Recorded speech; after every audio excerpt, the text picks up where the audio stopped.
from the lockdown situation? President was briefly relocated out of an abundance of caution, as was the Vice President. Was the first family I don't have floated? any information beyond that. Obviously, the girls are at school, and I don't know about the First Lady. By briefly relocated, you mean to the PIOC?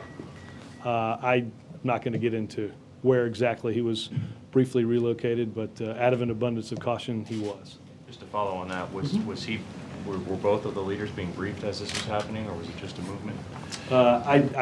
I don't know where they were exactly as it happened, but they were moved, as I said, out of an abundance of caution. But it was, here in the White House, though. as you know, it was a very brief period of time.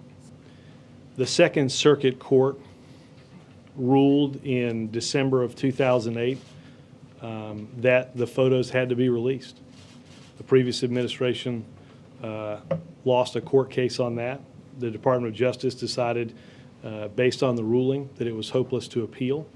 A mandate ordering the release of those photos came Monday, and the administration, the Pentagon, and the court entered into an agreement to release those photos. So this is part of the very same case that OLC memos were derived from. This was a court case based on information that was compelled to be released.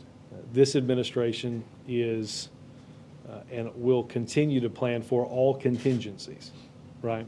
So what you read in the paper doesn't necessarily mean that that's a fait accompli.